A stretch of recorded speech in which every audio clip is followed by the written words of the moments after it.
In this video, we're going to talk about creating general content and actually setting up a sidebar with a menu. I've done another tutorial on menu. I've done another tutorial on just setting up pages and adding, content and that kind of thing. I want to take it one step further and get into sidebars and menus, and then what the content that goes in this section. As you know, if we click obviously one of these menu items, then that page loads up. So how do we set that up? Pretty easy. Let's go ahead and just start from scratch here. I'll try to make this as quick and painless as possible. But let's go ahead and add a new page. We're just going to call this, let's see, test tutorial. Again, can't spell. Drop in some dummy content.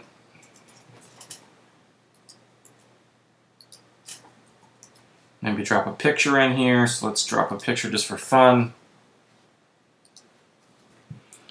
Let's see, this looks nice. Let's see, I'm going to use this at full size. I'm going to float right. Okay, use this file. Don't worry about this stuff that I'm doing right here. I'm just kind of adding a little bit of flavor to this particular page. Alright, so let's go ahead and publish this. And then if I view this page, there it is. There's my text. There is my picture. But we got a full width page, right? Full width. There's no sidebar. And like if we look at this section, we got a sidebar, we got a sidebar menu.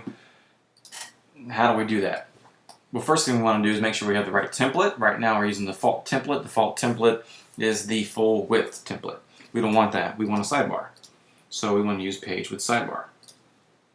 Let's update this. Okay, and then if we refresh, here we are, we have a sidebar, but obviously no menu. The next thing we want to do is go down to the next block, and it says use custom sidebar, make your choice. And if I choose one of these sections, such as services, that's a services sidebar, and if I update this, excuse me, wrong one. What do I get? I get this services sidebar.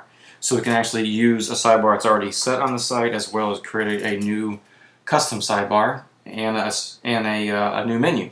So let's go ahead and do that. First thing we want to do is go to enter new. Let's see, tutorial sidebar, I think we'll call it. Tutorial sidebar, click return, we'll update this. Okay, so there's our tutorial sidebar.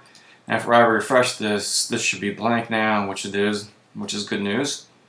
Alright, so let's go ahead and go to appearance and widgets. And the reason we're going here is this is where the sidebars are. This is where we manage the sidebar. So if I come down to the bottom, I'm going to see the new sidebar I just added, tutorial sidebar. And if I expand it, it's blank. So how do we get a menu in there? Pretty easy. We're going to grab custom menu, drag it into this box, menu, and then we want to do is select the menu we want. So right now, if I do this drop down, these are all the menus that have been created. I did a previous tutorial on operating the menu, or excuse me, creating menus throughout the site. Those are what are listed in here. So if you want to create a custom one, you would go to the menu section and create a new menu. Or you can use an existing one. So for the purpose of this, we'll just use an existing one. So I'll just do products, save it. If I come back to this and refresh,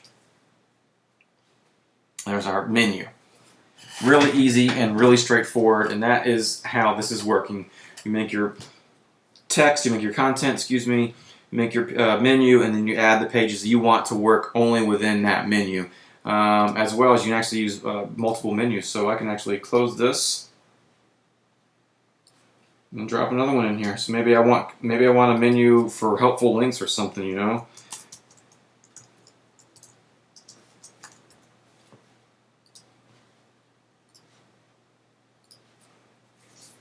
Boom, now we have two menus. So you can actually do a lot of cool stuff with that. Alright, that's going to do it for this one.